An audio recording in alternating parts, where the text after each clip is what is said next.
Good morning, everybody. Guy Midkiff. We're back with my second interview this morning. I've got Tim Haas Buddemeyer in the studio. This is Big Mike Interviews and Commentary coming to you from Washington, Missouri. There'll be a copy of this uploaded to washmo.com sometime in the next couple of days. Tim, introduce yourself, please. My name is Tim Buddemeyer. A lot of people call me Haas. I've been married for almost 26 years this April to my wife, Lisa. I have a son, 16, Jacob, and a daughter, 14, Morgan. And we live in Washington, Missouri. Well, as you probably know by now, the question that I always like, and what ward are you running for? Ward 4. Did you already say that? I didn't say it, but hopefully we can decide. All right. Anyhow, the question I always like to begin with is why you're running. Well, by the way, when you see that sound meter do what it's doing right there, that means I'm talking too loud. You're talking too loud. Okay. Well, there's kind of a history with the family and everything as far as my grandpa was killed in World War II in France, and I feel like he gave the ultimate price for public service, and that as far as that.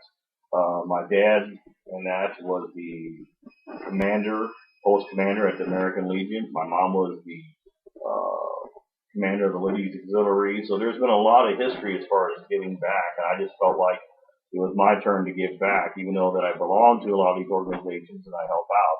I just wanted to take it up one more notch and try to give back to the community by being in the public service. And speaking of that, can you list the club's affiliations, military associations? Yeah, I belong to the Sons of the American Legion, where I called bingo and different things when I had bingo. I belong to the Sharpshooters Club, Washington Youth Sports Association. I belong to the Historical Society, the Odd Fellows, and I'm also, believe it or not, belong to the Kansas City Barbecue Society. Kansas City, never heard of that one. What is the Kansas City Barbecue Society? It's a group of people that put on barbecue events and everything else, and they do the judging, everything else. I took the judging class and that, so I can go to these events and judge people's barbecue. So, yeah. Well, I'll have to have you judge my barbecue sometime. Who's been the greatest influence in your life, your greatest role model? Well, yeah, I guess your obvious thing is God and your family, But besides that, I guess I'm a big John Wayne fan. I think John Wayne, he to me was a true American, and I really look up to John Wayne and some of the things that he stood for. And that Elvis Presley, besides too, I'm a big Elvis Presley fan.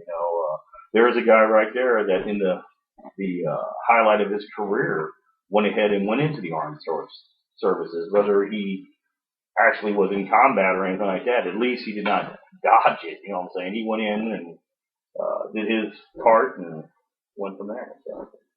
Tell me about your employment history. Ever owned a business? Who you work for, etc. Well, I've been a carpenter in St. Louis for 25 years. Belonged to Carpenters Local 1839 out here in Washington. Worked for one company for over 19 years, and then they kind of ended up retiring. He retired and went out of business, I guess you might say, and so then I switched over to another company, was with them for quite a while, and things were a little slow, and then I was on the bottom of the totem pole, so things happened, and I've been off. But the best part about it is it's giving me time to be a city councilman. So, did you grow up in Washington?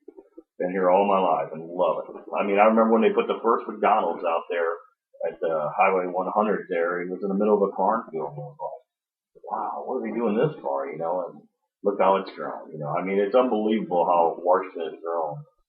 Downtown was the big thing, going down to Madeline's and going to the dime store and stuff, picking up things. So, yeah, I've been here all my life and love it to death. You think it gives you an advantage over, say, an opponent that didn't grow up here? You know the people a little bit more. The area, the past a lot, the history, as far as the old shoe factories, how we used to be a shoe factory town, and then when they left, it kind of devastated the area. And it's one of the great things that happened that the community group got together and, diversify when they were trying to bring in different businesses and that. And I think we've done a great job of that. So, yeah, I think it probably helps a lot knowing that what's all happened in the past and that. keep looking at my audio meter. You've got the strongest voice I've ever seen. I'm trying to calm it down. It's just one of those things that, Why should being in construction, you're always yelling and yell. screaming because there's so much noise going on. I That's thought why I always maybe, just say, what? What did you say? I thought maybe it was because you were mad at your apprentice. He handed you your hammer wrong. No. I heard you can be pretty tough now. Hey, why should the voter vote for you, Ted? Well, I think that if you want somebody that looks into things, and that's as far as before he votes, I go through everything and try and look through as much as possible. Not that our staff does a great job in that, but I like to look at all sides possible as far as different things. So I investigate situations very much. I think I do a very thorough thing of that. I call people back. When people call me, I call people back. I try to give them answers, whether it's the answers they want to hear or not. Sometimes it's not. Sometimes it's one of those situations where, the city can't do anything about it, but, I try to do what I can to help all the people, not just, Sure. What do you think uniquely qualifies you as a city councilman? Well, I care about the community. Like I said, I've been here all my life. I care about it. I want my kids to grow up here, live here. So I just want to make it a little bit better every day. You know what I'm saying? A little brighter every day. Are you working with any other councilmen to get reelected? Have you formed any alliances? Have you been endorsed by any of the current councilmen or the mayor? No, not that I know of. And I mean, I think I have respect for the other council people, and I hope they have respect for me. And as far as I know of, I've never had anybody go out there on a limb as far as saying, "Hey, I'm endorsing this guy," as far as a council person compared to the other opponents or anything like that. Do you have an agenda thing? If I do have an agenda, it's to make things what's good for the goose, good for the gander. I want everything to be as fair across the board, whether you live in Stonecrest or you live in my ward or you live, no matter where you live or who you are, whether you make a lot of money or you don't make no money, I like to see it fair all the way around. If you call that an agenda, I think that's the way it is. I just like to make everything fair for everybody. Some of the councilmen in the past have missed almost habitually some of the city council meetings. Maybe that's too harsh of a term saying habitually, but if you were the king of the world, how would you handle that? I mean, how would you ensure that the councilmen? We understand when there's sickness and everybody has to take a vacation. We got all that, but it seems like some people just kind of randomly make or miss city council meetings in the past. Well, with that situation, I think it's up to the individual ward. They have the right, I guess, as far as the term limit, you might say, to vote you in or vote you out. So I think it should be up to the people they represent to make that decision on whether you want that person to be in there or not. I mean, I've been fortunate enough to make all my council meetings. I've made all my admin operation meetings, and I work very hard to try and go to a lot of different meetings to learn more and more about the city. And that way there, when people have a question, I can usually answer it, or at least I know where to go to get the answer. But I think that would be something that the voters should do instead of a council person do. In the past, there's been an attempt at the state level to pass a law that would have impacted the way quorums work. It's like a lot of recipients that impact the way that quorums work. In other words, right now, to pass an ordinance, it takes what's called a supermajority. It takes 5 city councilmen, and you have to have a quorum. The mayor can break a 4-4 tie and cast a 5th vote in passing the ordinance. The intent of the law was to reduce the number of councilmen that were available in a vote. Say, for example, instead of having 8 councilmen, we only have 7. In that case, the mayor could possibly have broken the quorum had that law passed. This would have significantly increased the power of a mayor. Would you have voted for that? Do you agree with that? Do you have any comments on it? And there's a second part to this question as well. Do you think it's right to ever use a quorum as a tool to not get something passed at the city council? In other words, not showing up for a vote just because it's too hot of an issue. Well, in my opinion, and this is just me, I believe that I was put there, and trust me, I've made some hard decisions already as far as a council person, and it's not easy all the time, trying to figure out which way you're going to go, and you're not going to make everybody happy no matter what, but you try to make the best judgment that you can with the knowledge that you have. And I think that as far as bowing out, not being there, I think that's kind of how do you want to say that? It's something that shouldn't happen. I think that you were paid and told to go to these places. You were voted in to go to the council meetings to make a decision, and I think that's the way it should be. So would you have supported? But as far as the mayor thing, as far as the increased power, I think that the mayor has quite a bit of power already. I mean, they have the power to veto. They can veto anything that they don't like already. I mean, they can. Which is the ultimate power, I guess, although we can override it, but then you need 6 people to override a veto. So I think that the mayor pretty much has quite a bit of power already. They pretty much organize the meetings, they put on the agenda what they want to put on the agenda and stuff like that. So I think that I believe it's like it is, but I do believe that people should show up at the meeting. Let's shift gears a little bit and talk about transparency in government. In the last 3 years, there's been a fairly significant increase in what some would consider transparency in government, whether it was the increased, the video cameras were improved. They went from 70s technology to 2000 technology. But most importantly, not only can you find the meeting now live, we always could find it live, but it was kind of hit or miss because the if you have charter. Yeah. If you have charter, you can find it live. All right. What channel do you remember? What channel? 994 if you have the box, and I think it's 118 point something if you have the newer TVs. So there were some improvements in the architecture, the hardware architecture, that increased the reliability of the broadcast only on charter. Realizing that there was a gap there, the city councilman chose to have the city council meetings uploaded to a website, washmore.com. This show will show up. Yeah, I think Jason does a great job with washmo.com. So if you have a computer, you can watch it. If you have charter, you can watch it. But finally, they also passed, city council passed what's called verbatim minutes, where essentially everything that is said in city council is written down. There's a 100% record of everything, and it's no doubt it's put a certain amount of burden on staff. Is that burden worth it? Well, the thing I like about it, because I'm a little bit more old school than new school, I guess it is, but I can go back and look at the paperwork, and I know exactly what was said and who said what, and I like that. And it's nice for the individuals that go to the city website.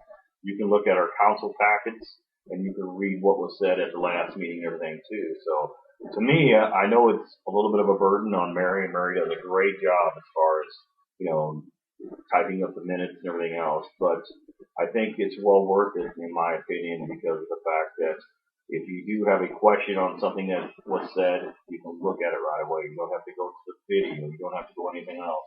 All you got to do is flip the pages and movements right there. City board appointments. You probably heard the question when we were sitting in the studio earlier. So right now, one of the things that makes up the backbone of this community is how active people are and how they volunteer. And there's a lot of people that would like to volunteer. They don't have a chance. A lot of people have been sitting in positions for over a decade. And these are, for the most part, appointments made by the mayor,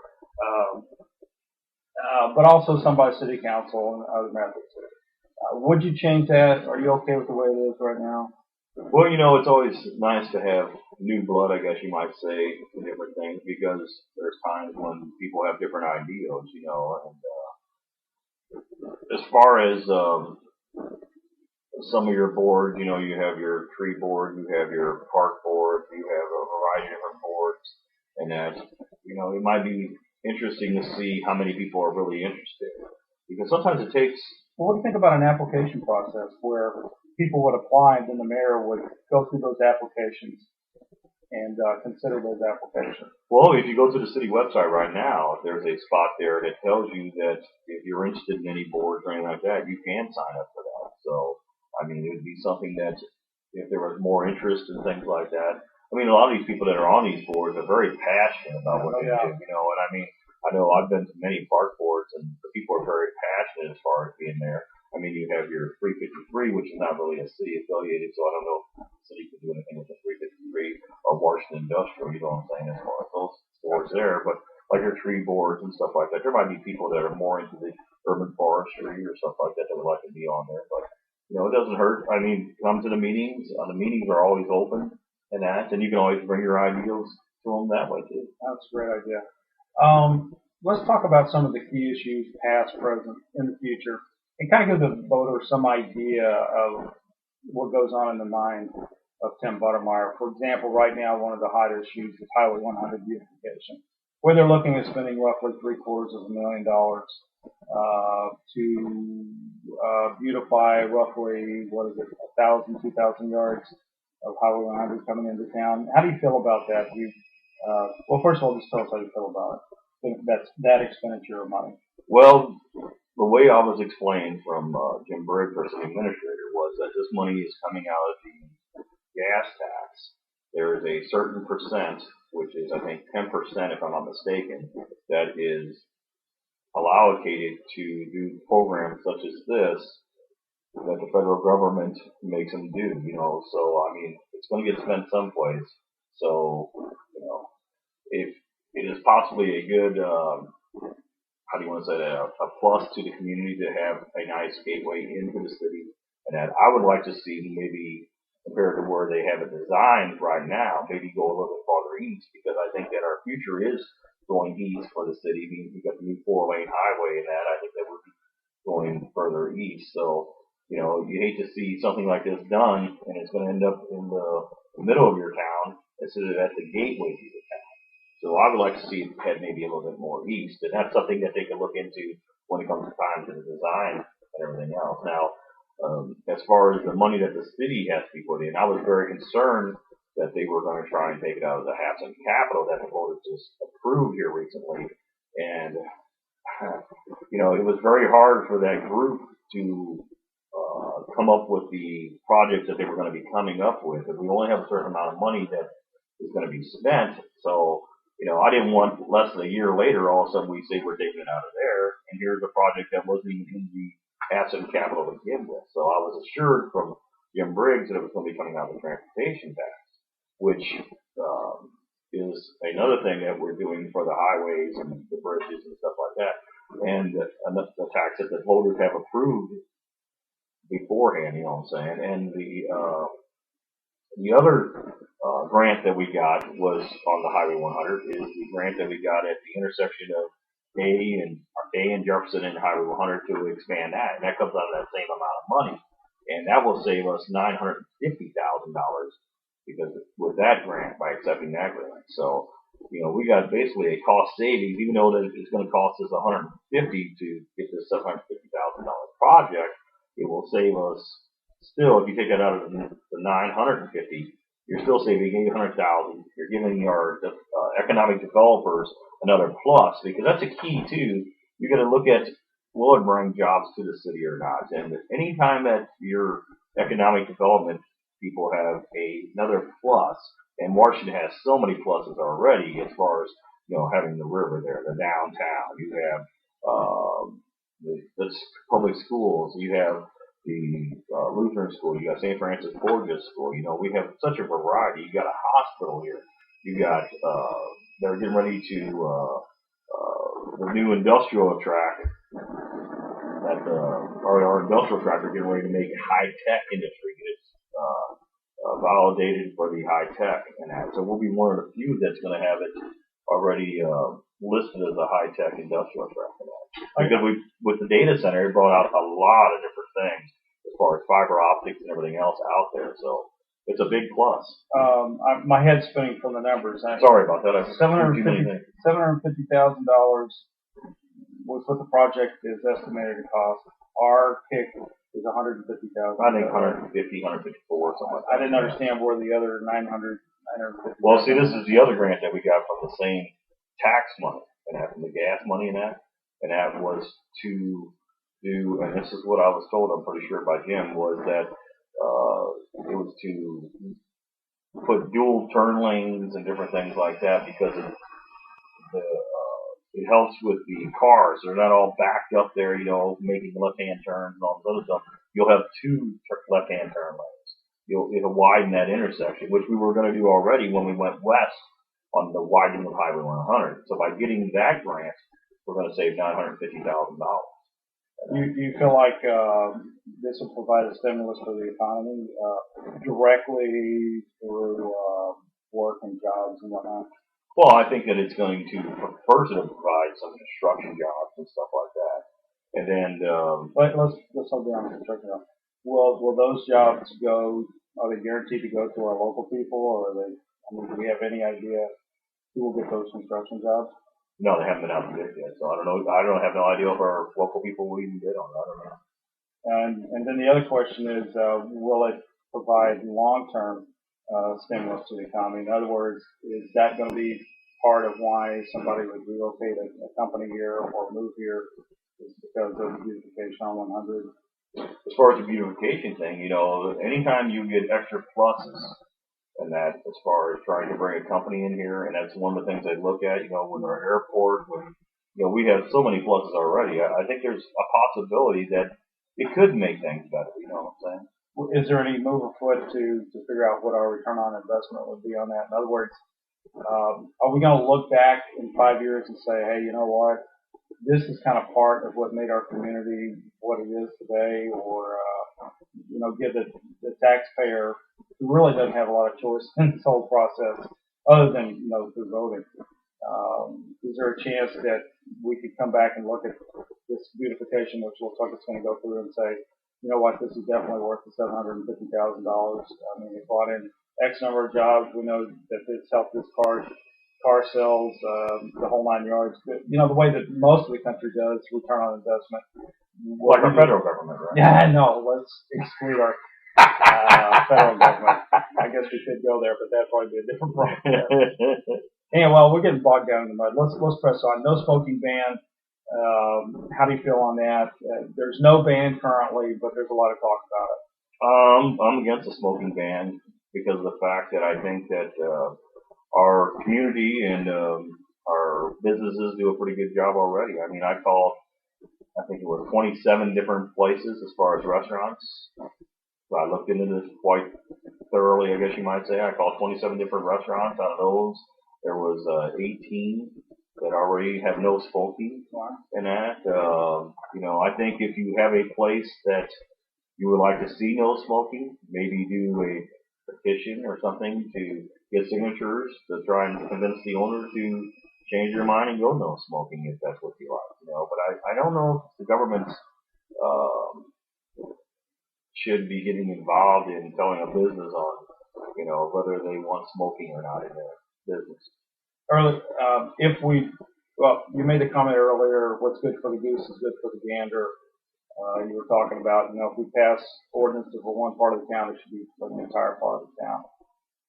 One of the directions that a lot of communities have gone on this smoking ban is that enough of the city council has voted for the smoking ban to pass them in certain cities around St. Charles. And they've given Now, here's the problem that I have. I shouldn't be personally involved with this on the moderator, but the problem that I see from abroad is the fact that what happens a lot of times, they start passing exemptions. VFW, Legion, Elks, the list goes on and on. If you're going to pass it for one part of the community, do you think it's appropriate? And I know you're already against the smoking ban, but let's just play along with me here. Let's say that enough of the council did get together to say that they wanted to pass it. Would you agree to exempt these clubs?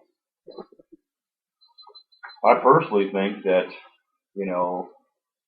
if they wanted to try and pass a smoking ban, that it should be across the board.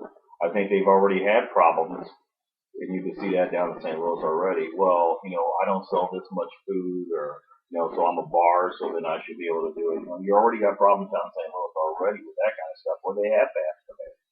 If you're going to do it across the board or don't do it at all. My opinion is don't do it at all. Camp Street Bridge, how would you have voted on that? That bridge has been out for a long time. My grandma lived down on that street, and I used to go sleigh riding down that hill all the time, and the bridge wasn't there then. And, I don't see where, if we haven't had it that long, why we need it now there. Highway 47 bridge going across the Missouri River. There's been some talk that we could expedite this process by using a toll. And for example, when the bridge was built some 78 years ago, it was built with a toll. That's how people got across the bridge, and that toll was in place for X number of years. Would you consider that? I know to a certain extent this is out of your realm of authority, but kind of give the viewer an idea. Would you ever support a toll on Highway 47? Well, we got a great bridge committee, and Bob Zick, Kevin Creedy, I know I'm going to skip some people's names. I think Ray Bronkenberg's on there, senior engineer, I think possibly, and I think they've looked into many different aspects of trying to get that bridge done. We've done as much as trying to get earmarks from Bond before he got out. We tried to get earmarks from the Casco and stuff like that. They're not giving out any earmarks for any of this right now. We do know that our bridge is, I think, third on the list or second on the list in the state of Missouri that needs to be taken care of. So hopefully it'll be coming sooner. As far as a toll, and I know they looked into that a little bit, and one of the stories on that was, with the school district being divided like it is, I shouldn't say divided, but it's divided by the river, I guess you might say. The school district goes out that way. Do you go ahead and give people, the school buses and stuff, waivers where they don't have to pay? Then if you have kids that are playing on the teams, how much is it going to cost, for all that? By the time you gave out the waivers and different things like that, it was just going to be, it wouldn't work, so. There was an issue recently in the last 2 years where there was contracts handed out on Blue Jay Drive for a stoplight that was put in over by the school. And the staff recommended that we go with somebody other than the lowest bidder. Give me your opinion about lowest bidder. Is that appropriate, ever appropriate? Well, I think that if you're allowed and you're qualified to put in a bid and you're the lowest bidder, what can I say? I think that's the way you should go. But, there's circumstances that have been brought up recently as far as, possibly with the local businesses and stuff like that, because they pay real estate tax, they pay personal property tax, and everything else. Should we give our local business people a little bit of a cushion? And I know they're looking into that right now. Jim Burns is looking into that as far as trying to give us some numbers as far as, what other cities and stuff do, where, maybe they weren't the lowest bidder, but they were the second lowest bidder, and they were only off by less than 1%, Do you give it to them instead of giving it to an out-of-town person? I think that... Well, since you opened up Pandora's box, let's talk about that one a little bit. Well, it would have to be on... Because at the end of the day, the city councilman represents the voter, the taxpayer, and would it be appropriate? Because what you're describing essentially is a form of welfare where you would give, and let's just talk hypothetically here. Say we have two companies. One is the lowest bidder from out of town, say Union or further away, and then we got a local. Kansas. Okay, Kansas. And then we've got a local bidder who comes in. They're off by 5%. I think 5%. Okay, well, pick your number, 1% or 10%. Would that be fair to give that bid to the local guy? Well, I think your local person is also a taxpayer, and that taxpayer is paying taxes in your local community and everything else. And I think it should be a consideration. Now, I don't know where the break should be yet because we haven't got all the numbers yet, but I think that I think that they should be giving a little bit more of a benefit of the doubt, because the bottom line is, look at what we do to draw businesses in the town now as far as industry and stuff like that. Some of the things we do, and to get them here, but yet we got people that are here and we just throw them to the wayside. Should we? Well, maybe not throw them to the wayside. I think if we're going to go down that route, should we ensure that they use prevailing wages and prevailing labor? Well, I'm not sure how that all works right now as far as the way they do it. As much as I hate to say it, I think they do, but I'm not positive on how that all works. But I think they should follow the rules that everybody else needs to follow. Is there any check and balance to ensure that if it does go to a local vendor, that they are using prevailing wage? I mean, do we have any way of knowing that they've actually used local labor? Because they can bring the labor in from anywhere, a local contractor. Yeah, I'm not sure about that either. It does. It opens up Pandora's box. That's the only. I think that's the concern that we hear with it.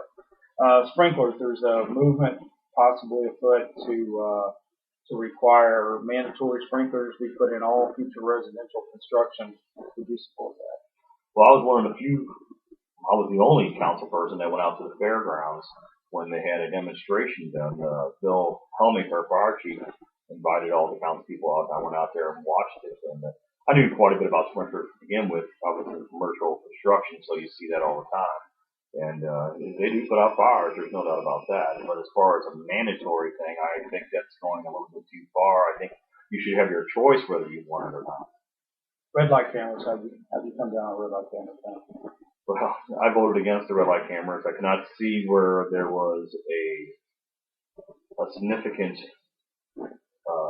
decrease in safety as far as right angle crashes. I know that MoDOT came out later with a stat that said it was 44.7% decrease in right angle crashes. So the first thing I did was, because I did amounts of research like people couldn't believe as far as all the different things that I looked through. I looked through independent studies from the University of Virginia and an independent study from the University of Texas. And both of those studies were over 100 pages long. And they showed no slight, just a slight decrease. And when MoDOT came out with the 44.7%, it was like, holy cow, where did they get these numbers? So I made sure I emailed Sally Hudson-Handler, I think is her name, and she, after a few days, was able to email me the research that they have done. And it was only on 55 intersections in the state of Missouri, where the other ones did at least 2,500 intersections. This was only on 55. There was a decrease. It went from 9 accidents to 6 accidents with the red light. So a decrease of 3 accidents. And they came up with that number. So statistically insignificant. Right. Tax incremental funding, TIFs. How do you feel about TIFs? And if you're for them, again, should we ever have to prove that the citizens have gotten a return on their investment from a TIF? Well, I'm going to take the instance that I was involved with. I was involved with the one with the Rhine River TIF down there, the district down there, and it had to do with the old cement plant that was there. And to me, that was a very blighted area. I mean, all the people down in that area, it was just one of those situations where it was dangerous. I mean, something needed to be done. I mean, it was an eyesore. You could go on and on. And the only way you were going to get somebody to develop that property, because of the cost of the cleanup and everything else, was to do a TIF almost. I mean, it cost, I wish I could remember the figures exactly, but it was way up there as far as doing what it would do to take the cement plant down and everything. So I thought that was a perfect example of a TIF as far as how I view it. Another one that might be coming up, because the council gave it a pension letter, I guess you might say, because we're hoping that it may sell, is the old SKF building. One of the biggest eyesores in our industrial tract right now off of West Main is the blue SKF building. It hasn't been upkept. It's been one of those situations that it's been, it needs to be taken care of. But for somebody to go in there and do it, it's going to cost a lot of money. And I can see possibly getting a TIF for that if we can get some jobs and stuff and get them in town. Trash collection, that's coming up. Looks like we're going to increase the fees. Your thoughts on that? We had a lot of meetings. We looked very hard at it. As a matter of fact, Jeff Mahesky brought it up when he was in council towards the end, was looking into it, and then it kind of got pushed to the wayside for a little while there, but it was one of those things that we knew that we had to do. I mean, we looked at it very hard. We knew that times are tough. We didn't want to jab anybody right away, so that's why we went with 3-year, steps, I guess you might say, as far as getting the increases to where we want. Compared to anywhere around the community, there's nobody that could touch us. We will still be the cheapest. We made sure that our senior citizens got their discount all the way through, so that way it wasn't going to hurt them quite as much.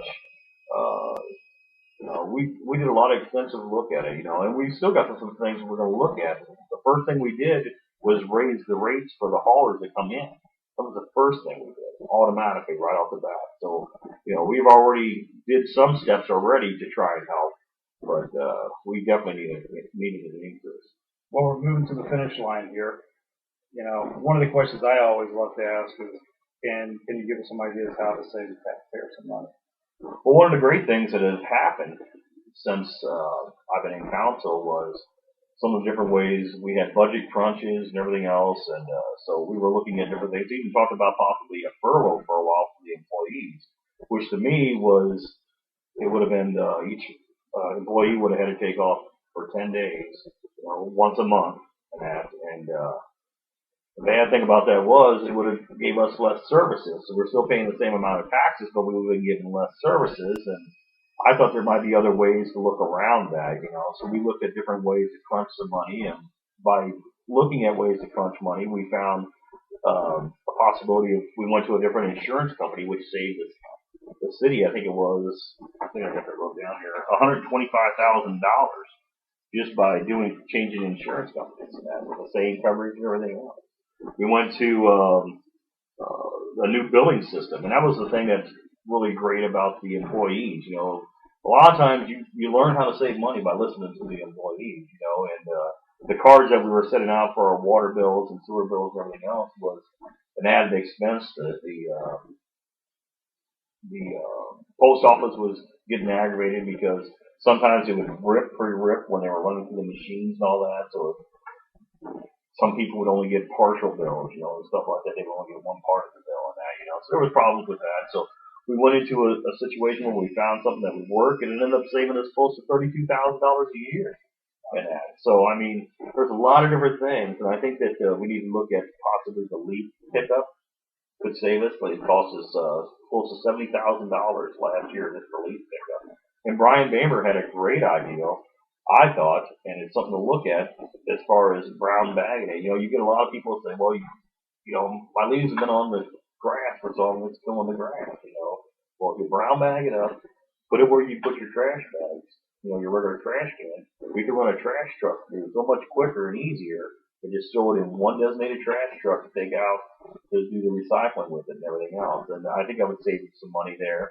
There's a lot of different things to look at, and I think a lot of it is to look at the situation from employees. Employees have a lot of great ideas. I think we need to keep an open mind and look at it.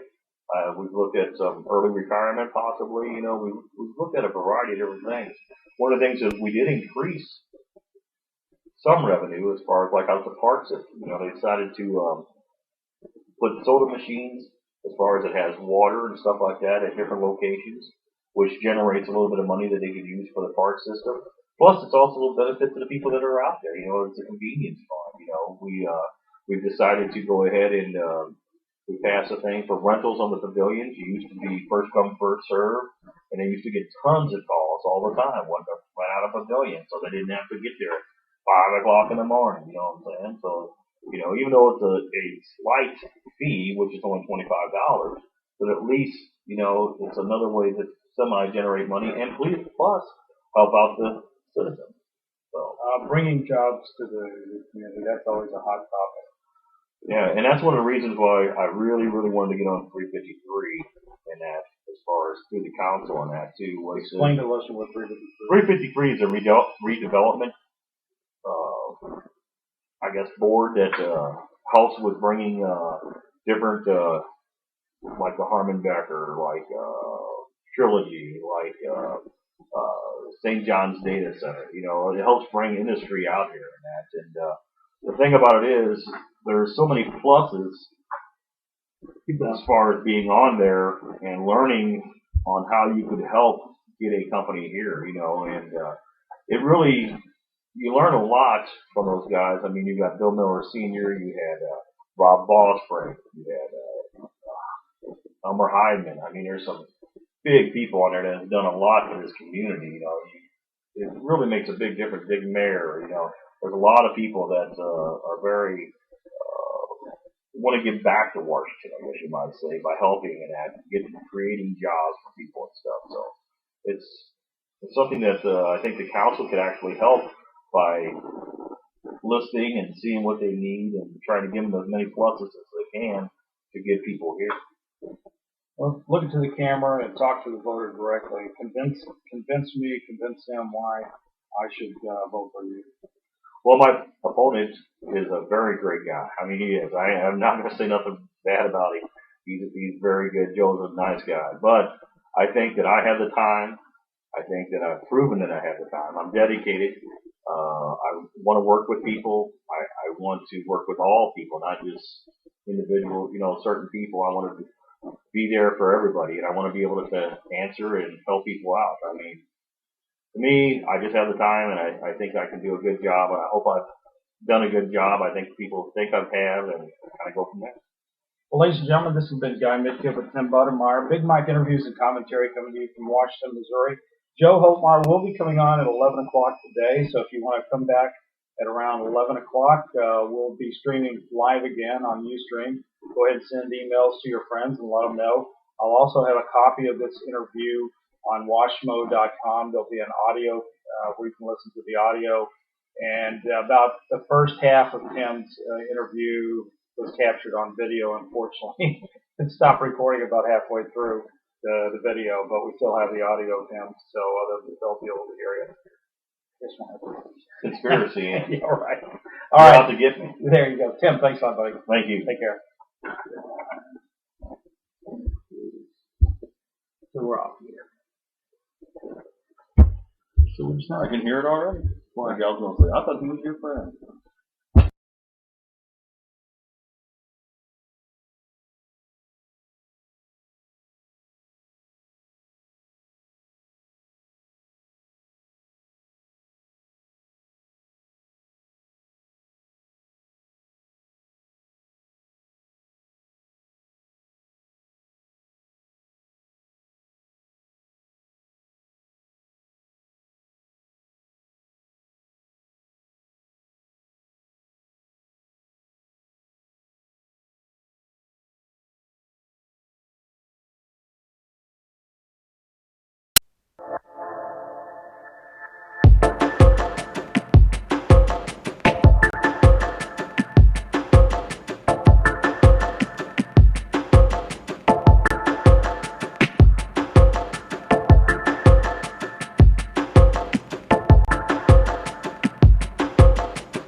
Pune sfoghe che sta che la ca conto. E yo, original